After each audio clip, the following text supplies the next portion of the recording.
Welcome to Sniper Elite 5, the game known for its sniping and that. And today, I'll be playing through it without using guns, instead using the shadows and fear as my primary attack, along with other forms of delivering freedom. There are 9 missions total, each with their unique challenges and opportunities, both of which become more frequent and fun, so stick around to the end of the video to see the crazy stunts I pull off, and I promise you won't regret it. But before we start, just to set the record straight, here are my rules. As everyone knows, the first rule of firearm safety is to have fun. You can fire.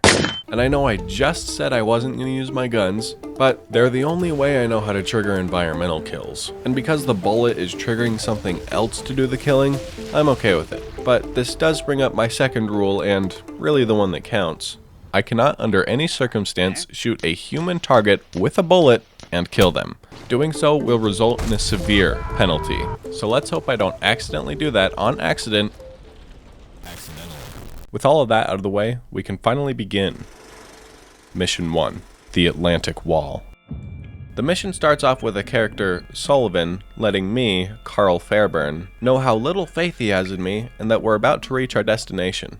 Thanks, Sullivan. When the sub surfaced, Sullivan took me aside and pointed out that there were 2 spotlights that would need to be taken care of before I made my way inland. So as the US Ranger he is, he raised his arm and like he was casting a spell, said cranium eruptum. Cranium eruptum.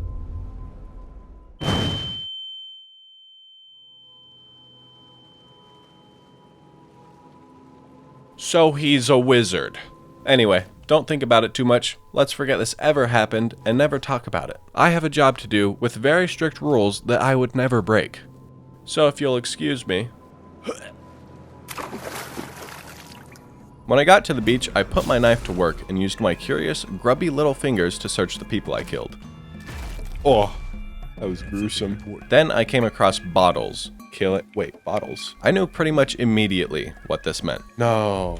They removed my pocket of infinite pebbles that I had in Sniper Elite 4 and replaced them with glass bottles that I now had to find to be able to use. The mechanic of bottles is pretty simple. Throw one next to a curious German man and he investigates, which gives me several different opportunities to kill him.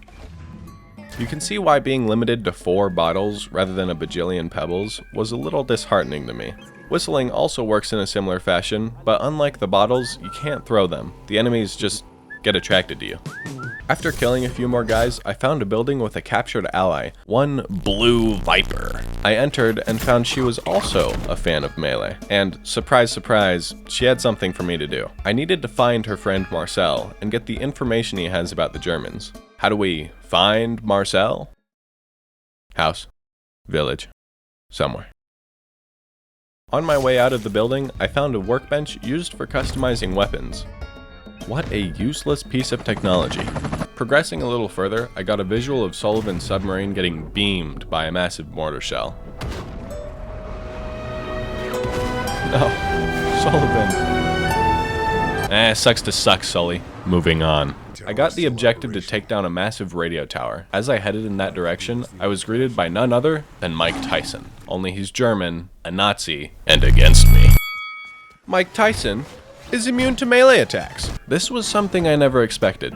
This feature is very new, and from what I can understand, only applies to Jaegers and high-ranking officers. Luckily, they are few and far between, leaving most enemies incapable of combating my knife, but every time one pops up, they are a massive wrench in the mix. Making my way to the tower, I chose to infiltrate it from the east side, like an idiot. Of course, the side with the Nazi checkpoint, 2 Nazi checkpoints, would be hard. I don't even know why I tried. What's wrong with you? What's wrong with you? I died once and barely made it out alive the second time.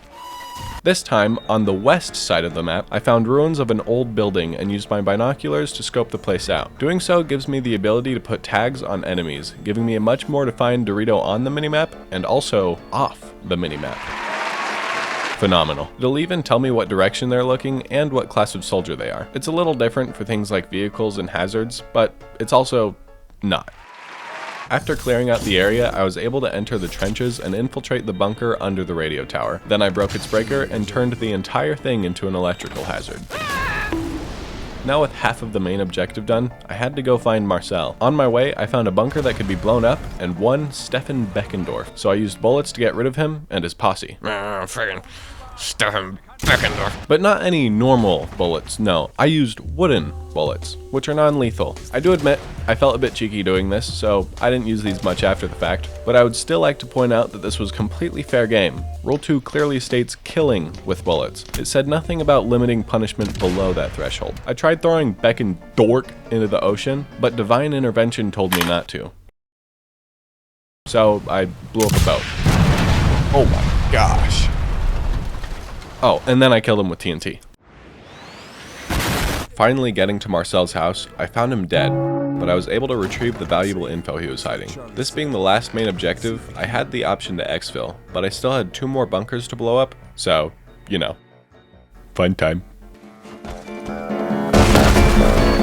And on my way to the last optional objective, I accidentally finished the mission.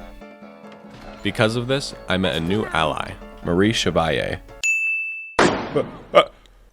Much like when a mission starts, we get a summary of what's happening when a mission ends, and all you need to know from this one is that Abelard Muller, the one scheduling the attacks I'm cleaning up, has a chateau, or fancy residence, not too far from where I am. Overall, Mission 1 was a pretty good success. I earned 2 out of the 3 stars, which are given out based on how much of the mission I complete. 1 star is given out for completing the main objective, another is given for killing an important target, and the last one is for completing all other optional objectives. I got 70 kills and died 4 times, which is pretty average. Another feature in this game is the skill tree. Most of them allow me to carry more items or make me good at physical education. The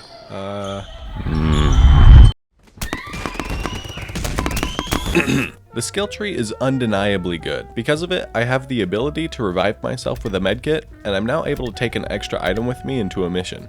Mucho bueno. Speaking of the next mission, Residencia ocupada. Mission 2 starts off by letting me know that Muller is working on something big, so we're gonna raid his chateau to find information and deliver the fact that he is weak. Right off the bat, the mission entrance puts you somewhere I like to call Infinite Infantry Road. This cross-section of roads has vehicles spawn on both ends. One would spawn, I would kill its passengers, and then on the other road, a different vehicle would spawn.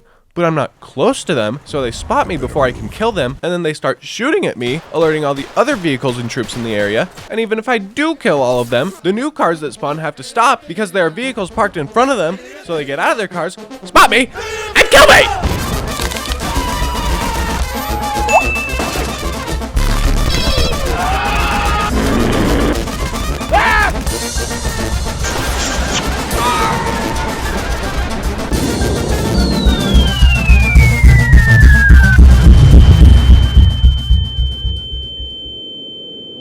They used the equivalent of a nuke on me.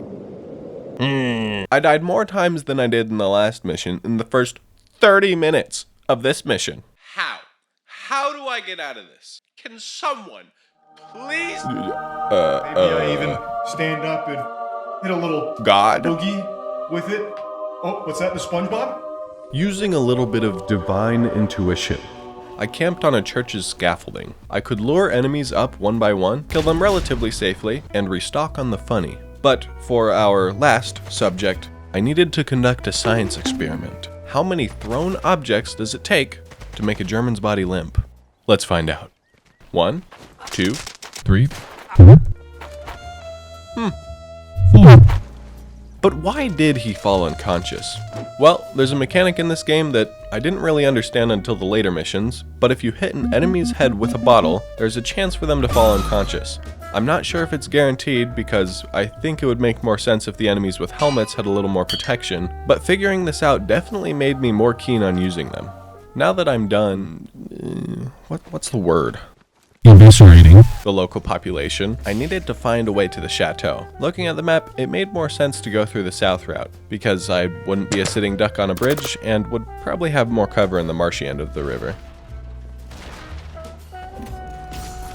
And with almost no trouble at all, we were at the castle. Going through the east, I made my way into the garden, and killed most of the guys in it, but then I found a gas canister. Because of it and other bad decisions, most of the chateau was curious about me. My situation was not a pleasant one. Every decision was a risk, Do I kill guy A and hope that B doesn't see me? Or do I kill none of them and hope that they miss me while they're searching? The correct answer was never clear. But when I came back, I felt more capable of handling my circumstance. I even planned a quintuple grenade kill. There we go. Is that 4? Holy. Oh my gosh. That was beautiful.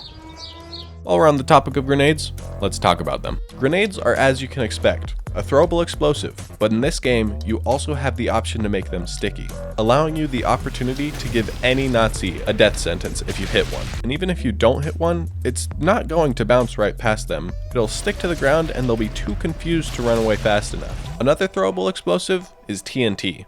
This one can have a timer, but can't be thrown as far. In my experience, Nazis are less likely to run away from these and kinda just wait till they explode. Here you can see I threw one to distract an enemy and then was able to charge him without getting shot at. You are also able to pick up and disarm TNT, which is what I planned on doing after killing him, but the guy took his forever sleep on top of it. Wanker. While dying again, I found an entrance to the castle. But wait a minute, there's a sign. Draußen blieben. What does draußen blieben mean? Stay outside. Dang it. Once I was in the compound, I used one of my favorite strategies, teller mines and choke points. In the castle, there are many choke points. For example, stairs, hallways, and stairs and hallways. When I came across one, I went ahead and placed a teller mine, and within minutes, I'd get a free kill and sometimes a good distraction to get some enemies off my back. Finally getting to the 3rd floor of the castle, I was able to find and kill an important Kummler. And I found Abelard Muller's office. I used his secret wall panel door to get information about his Japanese allies, Operation Kraken, and intel on an important meeting that's about to happen, and he's not wasting any time to see it through. Before I went back to tell everybody about this very urgent information, I wanted to end the mission by getting a backflip. Too many backflips and you just get a little sleepy. It took a long time, but I was able to do it, and extracted an hour later than I needed to. Once Muller heard the news, you could hear the fear I put in his voice. He knows we have intel that references Operation Kraken, and because of it, he's adding more defenses to that meeting. I earned 2 out of the 3 stars again, got 113 kills, and died 16 times. This mission was hard, and it was only the 2nd out of 9. Right about now, I was thinking, how am I gonna do this? And then I found the answer. Skill points. With the 4 skill points that I earned from that mission, I was able to add on 50% more health to Carl. I could now take way more hits. Medkits have an insane buff, and overall, I'd be able to make riskier plays without worrying as much. With this extra advantage, I was ready for Mission 3, Spy Academy. The goal of this mission is to find out what Operation Kraken is, and currently, this meeting is our only lead. In its attendance, there are 4 of Muller's most capable men. We need to kill them and get the information they have. Defending the compound, there are several snipers, normal infantry, and a variety of harder troops. Just getting to the entrance, I could see multiple of each.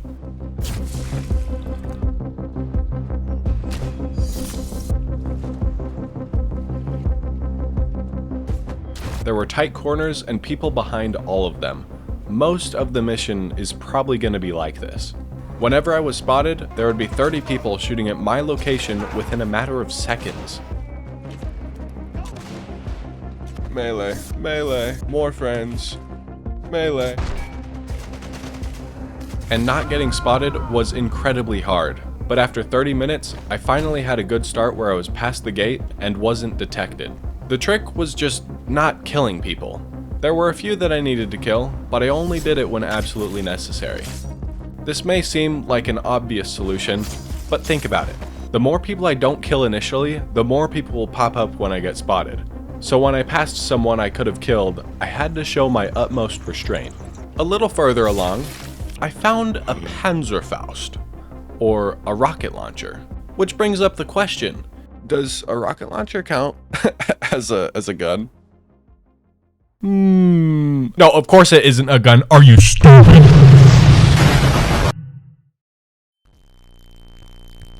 Hey. A gun shoots a bullet with one burst of energy. A rocket launcher hardly launches a rocket. The rocket consistently propels itself forward because it's a rocket. The launcher is basically just a fancy tube. So we will be using these, but just not now because we would get spotted immediately. But I promise, there will be a time and a place. The hunt was going great. I even used a record player to attract an enemy, which felt cool. Things were finally going my way. It was like clockwork. Read you like a book, buddy. Please don't. And then I got spotted. Oh boy. Okay, what do? I could run up and kill him. I think I just run and get him. Is there anywhere to hide here? I guess there sort of is. Come on. Under pressure, I plopped down 2 teller mines and booked it for the inside of a building. Kill one. Kill another. If I don't die here, it's gonna be a miracle. This was a worst case scenario. 1 room with 2 entrances to be shot from. I was losing resources and health with each person I killed. And eventually, I died. But worse, my save was there. I definitely couldn't stay here, so I snuck out using a patented Uguay method. Tree. Seconds later, I am a man of focus. They found me. Hey, no, not. After killing the one that had spotted me, I had a moment to breathe. Just enough time for my slow and inconvenient brain to find somewhere to hide.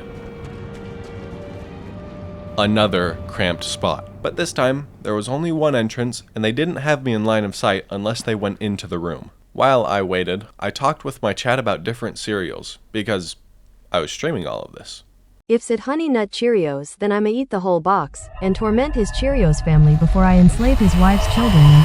One very passionate and vibrant conversation about Cheerios later, the Germans gave up their search and moved back to their positions. After they did that, I made my way toward a church and hoped it would help me like the last church I stumbled across.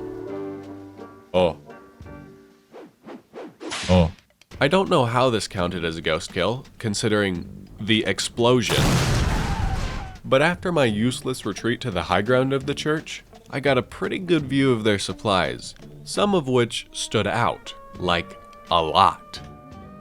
Oh my gosh, 17 kilos of Peruvian.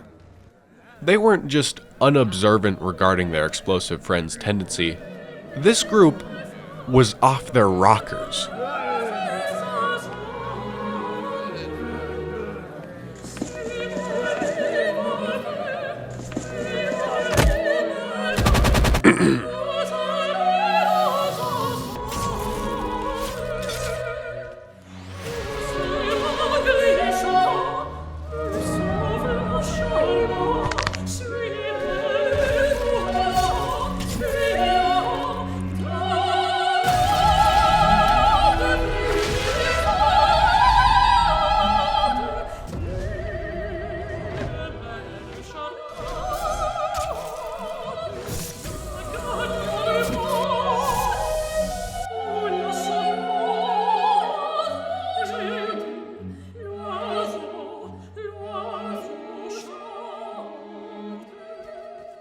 Alright, the power of Peruvian sugar can only get you so far. Some people will still be able to defend against your heavily influenced melee maneuvers. This is where I'd like to introduce you to my friend, the Humble Explosive. Please. This is actually going to be a crazy way to kill this guy if I do. I might be able to get multiple. Oh my gosh. I yoinked the meeting's important papers and started making my way to the exfiltration point. Before I extract though, I want to talk about two things: cardboard pigeons and decoys. The pigeons represent how much thought gets put into these levels. If you shoot one, they explode, and the game gives you a medal. There are multiple things like this in every mission, so if you ever get bored in this game, you're either not paying close enough attention, or you're playing on easy. You know who you are. Next up, decoys. And shoe mines too, I guess. Honestly, I thought these things were kind of useless until I used one. I had maybe 10 guys after me, and one of them saw where I ran away. But the 30-second timer on a decoy is very persuasive, and it was surprising how effective it was. All of a sudden, I didn't have to worry about anybody following me to the top. Great items, even if they aren't lethal. A tier. With successfully obtaining the information from the meeting, I've got Muller soiling his pants. The information shares the ins and outs of his war factory, which is what fuels Operation Kraken. In preparation for me, he's doubling his defenses. Concluding Mission 3, I earned 3 gold stars, killed 87 men, and died 5 times. For the most part, I'd say this is a pretty good improvement from the last mission. Before hopping into Mission 4, skill points. Carl's heart is now robust, and I basically have one more equipment slot on all of my ethical deterrents. Yeah, ethical deterrents. Mission 4, the ball crushing factory. Operation Kraken has been confirmed to be the development of a superweapon. Uh-oh, and there isn't enough time to tell London about the factory's location, because that would take way too long. The decision between attacking today and in the days coming could be enough time to export one of their superweapons. Uh-oh. But luckily, the factory is pretty simple. If we strike now, we could sabotage each of the ball crushing factory's core processes listed here. The blast furnace, the refinery, and the shipping warehouse, along with 2 optional objectives: killing Matt and investigating the steelworks. I tried explaining all of this to Sullivan, who is alive, by the way. How? He's not even injured. I saw this man get blown up on a submarine in an ocean. Explain it, Sullivan. Explain it. Oh, okay. You too, Sullivan. Can you believe this guy? We have a simple plan, and he won't do it because HQ doesn't know about it. And worse, he's used his rank to order the others to do the same. So like always, I'm doing it alone. It's a good job you like working alone, Monsieur Shadow. Marie? I'm gonna lose it. The mission started like any other. Look at the map and figure out the game plan. I chose to go south and then east, because I figured I'd end up next to that Matt guy, but before crossing the river, someone in my chat graced me with incredible knowledge. Left alt. Left alt. Whoa. I don't even know what this does. What? Walls? Not knowing what focus was compared to literally having walls with good range too, on a primarily melee-only run, was the difference between night and day. I think that it is entirely possible that I would have played the other 2/3 of this game without knowing how to use it. Popping into the factory, I ended up next to Matt just like I wanted. I should be able to get him right. After his death, I went into what I thought was his office looking for intel, but I was met by an officer. Hello. Don't find me. He'll probably die with that. A tank! That's not good. Even though I was spotted, I was able to slip away with the help of a teller mine and was able to infiltrate a dense area using the focus mechanic. After killing the guards in front of the steelworks, I went inside and ruined its production. I was only 30 minutes into this level, and I already had 2 out of the 5 objectives done. I was on pace to make this my fastest mission. With haste, I made my way to the heart of production, the blast furnace. Real damn shame.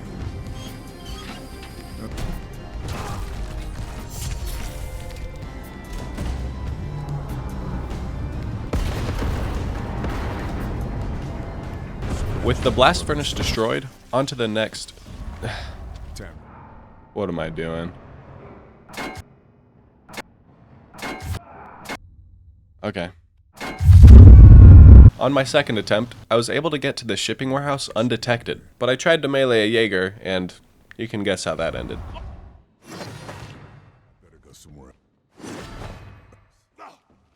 Okay, what do I want to... Oh. Looks like this is the mission of learning. Because not only have I been taught about the most cheeky mechanic, up until now, I had thought that Jaegers and officers were pretty much invincible, and that I needed to use an explosive every time I saw one. I can do it if I'm behind them. This knowledge is going to be game-changing, and I was ready to finish the last objectives. It worked. Oh, we had visitors, yes. Perfect. Perfect. Amazing. Phenomenal, even.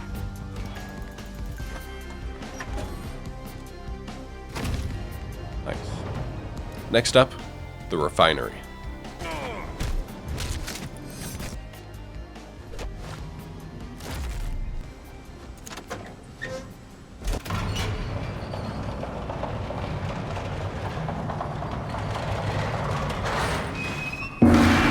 With all objectives finished, look at it, look at the map. There are no more objectives except for exfiltrate.